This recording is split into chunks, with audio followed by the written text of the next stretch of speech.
بسم اللہ الرحمن الرحیم۔ السلام علیکم عزیز طلباء و طالبات۔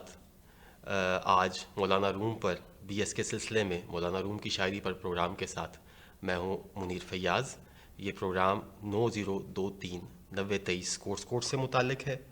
اور آج ہم نہ صرف فارسی شاعری کے بلکہ عالمی ادب کے ایک اہم شاہکار پر بات کریں گے، اور اس کا نام ہے مثنوی معنوی، اور یہ مثنوی معنوی عموماً مثنوی مولائے روم کے نام سے معروف ہے۔ عزیز طلباء و طالبات، مثنوی دراصل ایک طویل نظم ہوتی ہے جس میں شاعر مختلف قصص کے ذریعے اپنا مدعا بیان کرتا ہے، اور مثنوی لکھنے کی روایت یعنی یہ سمجھ لیجئے کہ مثنوی قدیم ترین اصناف سخن میں سے ایک ہے۔ دنیا کی بڑی بڑی زبانوں میں، یونانی میں، رومی میں، ہندی میں، اور پھر فارسی میں، عربی، اردو میں بھی مثنویاں لکھی گئیں، اور ان میں قصص کے ذریعے روزمرہ کے معاملات سے لے کے بڑے بڑے مسائل تک، جس میں الوہیت، جبر و قدر، اخلاقیات اور آفاقی مسائل پہ بات کی جاتی ہے۔ مثنوی مولانا روم کا تعارف سے پہلے ہم کچھ بات مولانا روم پہ کریں، کیونکہ ان کی شخصیت کے پر بات کے بغیر یہ معاملہ آگے نہیں بڑھ سکتا، اس کو سمجھنے کی ضرورت ہے۔ مولانا روم رحمۃ اللہ علیہ، جن کا اصل نام جلال الدین محمد تھا، یہ 13ویں صدی کے اوائل میں افغانستان کے علاقے بلخ میں پیدا ہوئے۔ ان کے والد ایک مشہور عالم دین تھے، اور انہوں نے نامساعد حالات کی بنا پر مولانا روم کے بچپن میں ہی بلخ سے ترکی کی جانب ہجرت کا قصد کیا، اور اپنے تمام خانوادے کے ساتھ طویل مسافرت کے بعد کونیا میں تشریف لائے۔ اس سفر کی روداد ایک الگ ہے کہ اس کے دوران ان کی کن کن بزرگ شخصیات سے ملاقات ہوئی،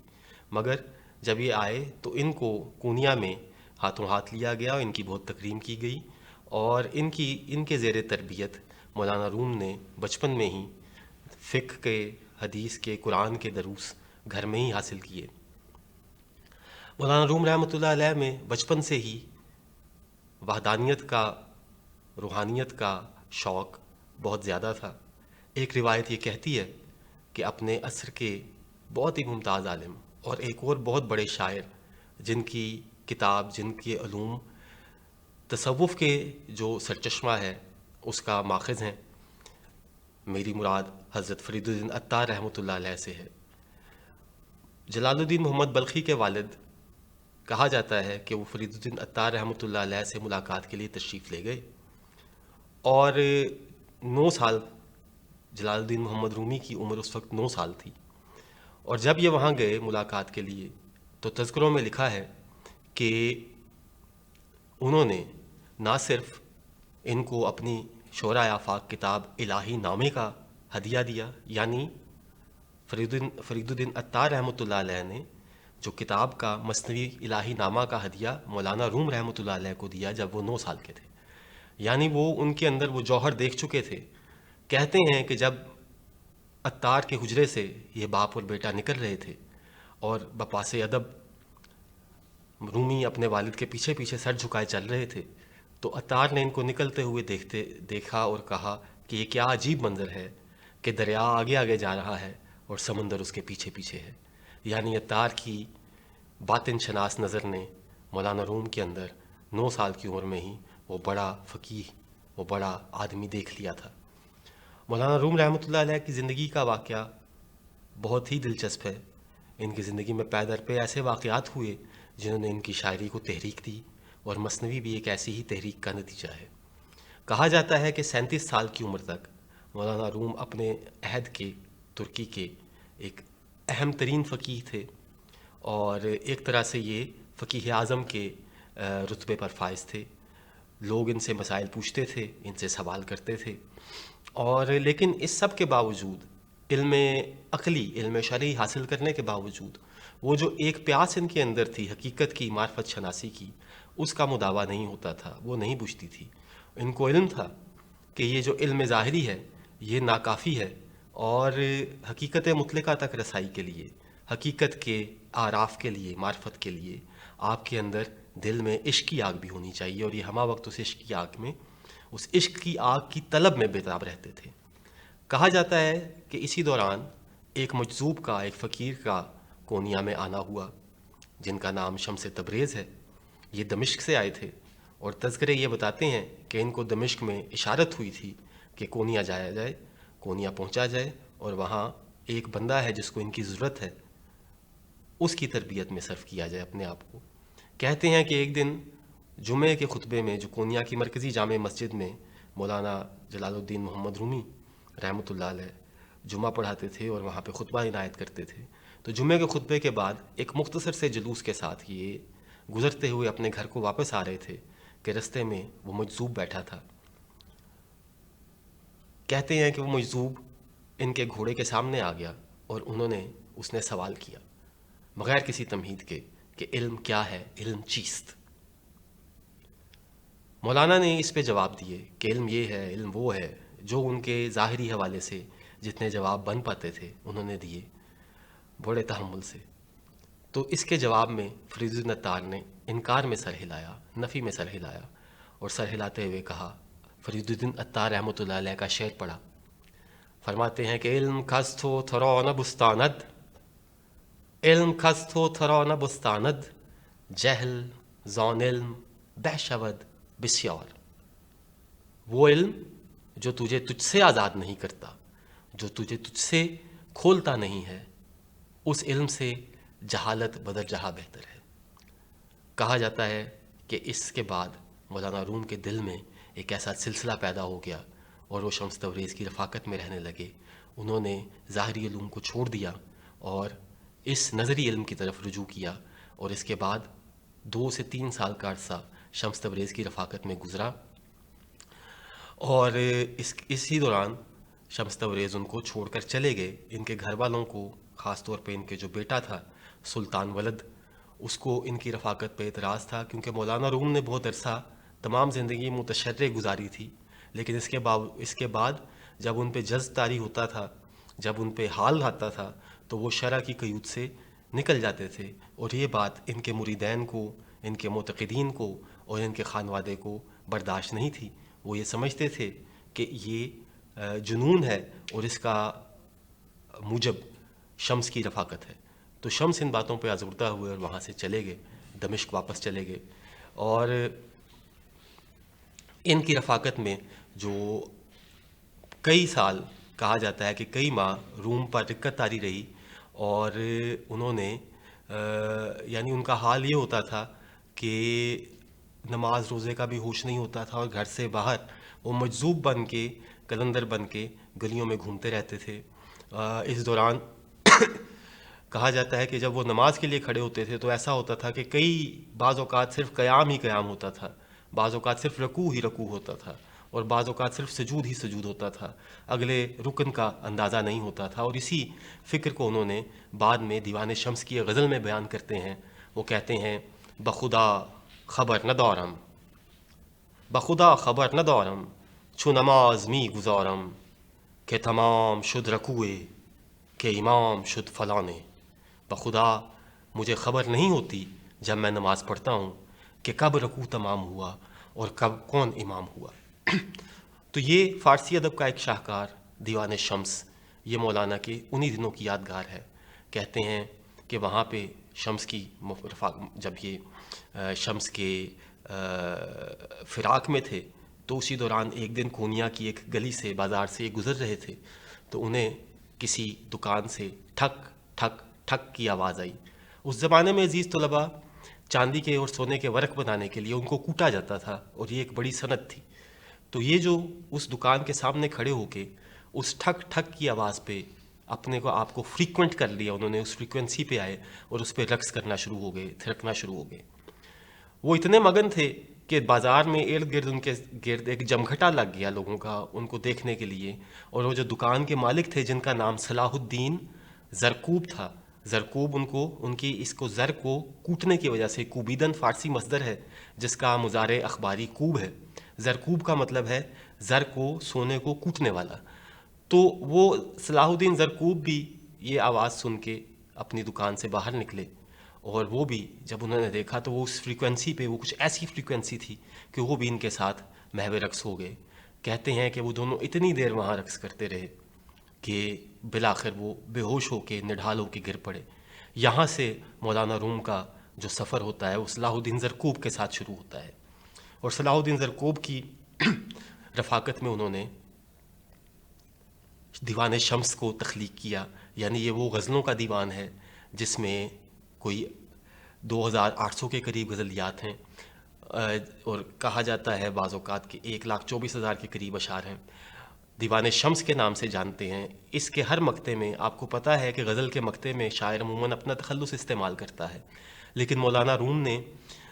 اپنا تخلص استعمال کرنے کی بجائے غزل کے ہر مقطعے میں اپنے مرشد شمس کا تخلص استعمال کیا، اور یہ بھی شاعری کی دنیا میں ایک انوکھا واقعہ ہے۔ صلاح الدین زرکوب کا انتقال ہوا، 7 8 9 سال ان کی رفاقت رہی۔ صلاح الدین زرکوب کے انتقال کے بعد مولانا پر پھر ایک دفعہ وہی فراق کا دورہ پڑا، اور اس دوران ان کو ایک نئے دوست ملے جن کا نام حسام الدین چلپی تھا۔ یہ وہی حسام الدین چلپی ہیں جن کا ذکر مثنوی کے 3 باب میں بھی آتا ہے اور مثنوی کے 5ویں باب میں بھی آتا ہے۔ حسام الدین چلپی نے مولانا کے ساتھ وفا کی۔ یہ ان کے ایک طرح سے جس کو فرقہ سلسلہ مولویہ کہتے ہیں وہ آغاز ہوا، تو صلاح الدین زرکوب ان کے پہلے خلیفہ اور حسام الدین چلپی ان کے وہ خلیفہ تھے جنہوں نے مولانا رومی کے وصال کے بعد بھی اس سلسلے کو جاری رکھا۔ یہ کہیں کچھ جگہ تاریخ میں ان کا نام چلپی اور کچھ میں چلبی یعنی با کے ساتھ آتا ہے۔ تو یہ اس دوران بھی مولانا روم کیفیات میں، لطائف میں، اوراد روحانی میں مشغول رہتے تھے، اور جب ان پہ حال طاری ہوتا تھا تو وہ آ کے بیٹھتے تھے اور وہ اشعار بولنا شروع ہو جاتے تھے، اور حسام الدین چلپی ان اشعار کو نقل کرتے جاتے تھے۔ عزیز طلباء و طالبات، یہی وہ اشعار ہیں جن کو آج ہم مثنوی مولانا روم کے نام سے جانتے ہیں۔ کہتے ہیں کہ مثنوی کے 2 دفاتر، یہ پتہ نہیں تھا کہ یہ کتنی طویل ہوگی، اس کے جو 2 دفاتر ہیں یعنی پہلی 2 جلدیں لکھنے کے بعد حسام الدین چلپی کی اہلیہ کا انتقال ہو گیا، اور وہ کچھ عرصہ طبیعت بھی ان کی ناساز رہی۔ تو اس دوران مولانا نے مثنوی کا ایک شعر بھی نہیں لکھا، یعنی حسام الدین چلپی کا وجود اور مثنوی کا وجود لازم و ملزوم ہے، یعنی مولانا کی زندگی میں ان احباب کا اتنا حصہ ہے کہ ایک کے جانے کے بعد وہ دیوان شمس کا شاہکار تخلیق کرتے ہیں، اور دوسری کی رفاقت میں وہ مثنوی مانوی تخلیق کرتے ہیں، اور علم کے جو باطنی جہات ہیں ان پہ روشنی ڈالتے ہیں۔ 2 دفاتر لکھنے کے بعد جب کچھ عرصہ، کچھ ماہ کا تعطل آیا، اور اس کے بعد دوبارہ مثنوی کی طرف مولانا کا رجوع ہوا حسام الدین چلپی علیہ الرحمہ کے آنے کے بعد، تو مولانا نے اس میں آغاز کیا تیسری جلد کے 3 دفتر کے آغاز میں وہ کہتے ہیں: اے ضیاء الحق حسام الدین بیار، ان سوم دفتر کے سنت شد سوار۔ اے نور حق حسام الدین، کاغذ لیا تاکہ ہم یہ 3 دفتر شروع کریں مثنوی کا، کیونکہ 3 دفعہ کسی کام کو کرنا یہ سنت رسالت مآب صلی اللہ علیہ وآلہ وسلم ہے۔ تو یہ 3 دفتر کی شان نزول اور اس کی تعلیق یہ ہے۔ عزیز طلباء و طالبات، دنیا میں فارسی ادب میں تو خیر ہے ہی جو 4 شاہکار ہیں فارسی ادب کے، جس میں سے ایک مثنوی مولانا روم ہے، شاہنامہ فردوسی ہے، اور اس کے علاوہ عمر حافظ کی غزلیات کا دیوان ہے، اور گلستان سعدی ہے۔ اس کے علاوہ عمر خیام کی رباعیات کو بھی شامل کیجئے، ان کی تعداد بہت قلیل ہے اور اس پہ اتفاق بھی نہیں ہے، لیکن یہ جو پہلی 4 کتب جن کا ہم نے ذکر کیا، یہ فارسی ادب کی درخشاں روایات کی حامل ہیں، اور ان کا اثر باقی دنیا کے ادب پر بھی پڑا۔ نشت ثانیہ، جس کو اسلامی نشت ثانیہ کہتے ہیں، 12ویں 13ویں صدی کا اسلامک رینیسانس کا جو پیریڈ ہے، جس کے بعد ویسٹرن رینیسانس ہمیں نظر آتا ہے، وہ اسی کے اثر میں پیدا ہوا۔ تو مولانا روم کی مثنوی مانوی ان چند نظموں میں سے ہے جنہوں نے عالمی ادب پہ دور رس اور دیر رس اثرات مرتب کیے۔ آج بھی ان کے جو حوالے ہیں وہ ہمیں جگہ جگہ ملتے ہیں، یورپ میں آج بھی ان کے تراجم ہو رہے ہیں۔ شاعر مشرق علامہ محمد اقبال کی جو پہلی شعری کتاب، شعری مجموعہ اسرار و رموز کے نام سے جس کو ہم جانتے ہیں، جس کے 2 حصے ہیں، اسرار خودی اور رموز بے خودی، وہ بھی مثنوی مانوی کے بھرپور اثرات کی حامل ہے۔ مثنوی اسرار کے آغاز میں اقبال مولانا روم کو خراج تحسین پیش کرتے ہیں، اور مثنوی کا ذکر ان الفاظ میں کرتے ہیں، فرماتے ہیں: مثنوی معنوی مولوی، مثنوی معنوی مولوی، ہست قرآن در زبان پہلوی۔ یہ جو مولوی کی مثنوی معنوی ہے مولانا روم کی، یہ دراصل پہلوی زبان میں جو فارسی کا پرانا نام ہے، پہلوی زبان میں قرآن کا ترجمہ ہے۔ عزیز طلباء و طالبات، جیسا کہ میں نے پہلے آپ سے ذکر کیا کہ مثنوی کی ترتیب یوں ہے کہ مولانا روم اپنے داخلی واردات سے بات شروع کرتے ہیں،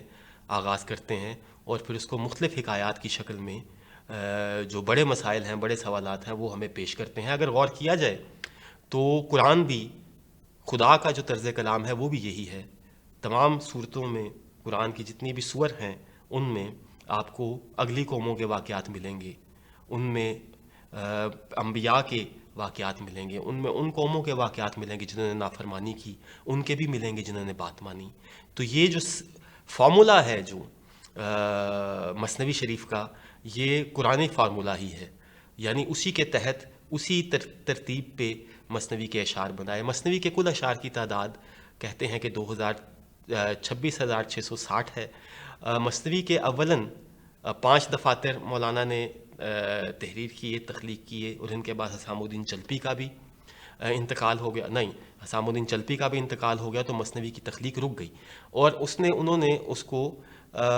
یعنی 6 دفاتر لکھنے کا ارادہ تھا، لیکن 5 دفاتر پہ ختم کیا، اور 5ویں دفتر کے اختتام پہ یہ شعر لکھا کہ باقی ان گفتے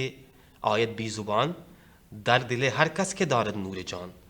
یعنی اس گفتے کا، اس کلام کا باقی حصہ باطنی طور پہ ہر اس بندے کے دل تک پہنچ جائے گا جس کو خدا نے روح کے نور سے منور کیا۔ لیکن کہا جاتا ہے کہ اس کو چیلنج سمجھا گیا، اور ہندوستان سے بھی مثنوی کی کچھ 6ٹھی جلد اور 7ویں بھی تحریر کرنے کی کوشش کی گئی۔ بہرحال القصہ کہ یہ جو آخری 6ٹھا دفتر تھا مثنوی کا، یہ پھر مولانا روم نے بعد میں خود ہی تخلیق کیا۔ عزیز طلباء، مثنوی کے آغاز میں بانسری کا قصہ ہے جو ہجر کی داستان سناتی ہے۔ مثنوی کے پہلے دفتر میں جو چند مشہور قصص ہیں، اس میں طوطی کا قصہ بہت مشہور ہے، جس کا ترجمہ پوری دنیا کے تمام زبانوں میں ہوا، اور اس کے علاوہ اس میں ایک ایسے بادشاہ کا ظلم کا بھی قصہ ہے، یہودی بادشاہ کا، جو عیسائیوں پہ، نصرانیوں پہ ظلم کرتا تھا، اور مولانا روم اس سے یہ سبق دیتے ہیں کہ وہ ایک ہی نور ہے جو یہودیت میں، عیسائیت میں اور دیگر تمام مذاہب میں چل رہا ہے۔ ایک بھینگا جیسے اس کو ایک کے دو نظر آتے ہیں، اگر کوئی ان میں تفریق کرتا ہے تو وہ دراصل